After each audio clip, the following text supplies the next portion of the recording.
Hi everyone, welcome back to Pit Stop. உங்கள் எல்லாருக்குமே தெரியும் இப்போ தான் ரீசெண்டாக அந்த iPhone 12 வாங்கினேன். அதில் நிறைய பேர் ஒரு சில டவுட்ஸ் ரைஸ் பண்ணாங்க. ஏன்னா அது பிக் பில்லியன் டேயில் வாங்கினது, இவ்வளோ ரேட் சீப்பாக கொடுக்குறாங்களே, ஒரிஜினலாக இல்லையான்னு சொல்லிட்டு டவுட் நிறைய பேர் கேட்டாங்க. Even one of my friend என்ன பண்ணியிருக்கான், 79,990 கொடுத்து ஆப்பிள் ஸ்டோரில் வாங்கிட்டு வந்திருக்கான், சேம் மாடல். பட் அவன் என்ன சொன்னான்னா, இது வந்து இங்கே வாங்கினா தான் ஒரிஜினலாக இருக்கும், ஃப்ளிப்கார்ட்டில் வாங்கினா இட் மைட் பி ஒரிஜினலாக இல்லாமல் இருக்கலாம் அப்படின்னு சொல்லி சொன்னான். ஸோ அஃப்கோர்ஸ் நான் ஃப்ளிப்கார்ட்டில் தான் வாங்கினேன். நான் as far as I have seen இதெல்லாம் ஒரிஜினல் தான். டூப்ளிகேட் ப்ராடக்ட்ஸோ இல்லை வந்து அந்த இந்த ப்ராடக்ட்ஸ் சொல்லுவாங்க பார்த்தீங்களா, ஒரே மாதிரி இருக்கிற இன்னொரு டூப்ளிகேட் ஃபேக் ப்ராடக்ட் ரெடி பண்ணுவாங்க பார்த்தீங்களா, அது மாதிரி ஃபேக் ப்ராடக்ட்டோ எதுவும் கிடையாது.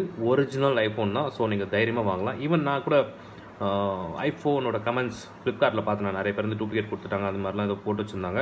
பட் ஸ்டில் வாங்கும்போது பார்த்து வாங்க வேண்டியது நம்ம கடமை. ஏன்னா அனுப்புறது ஒவ்வொரு இடத்துக்கும் ஒவ்வொரு செல்லர் அனுப்புவாங்க, செக் பண்ணியே வாங்க. அஃப்கோர்ஸ் இது 100% ஜென்யூன் iPhone 12 தான், கரெக்டான ஒரு ஒர்த்தான ப்ராடக்ட் தான். டோன்ட் வரி, நீங்கள் தைரியமாக ஃப்ளிப்கார்ட்டில் வாங்கலாம். Thank you so much.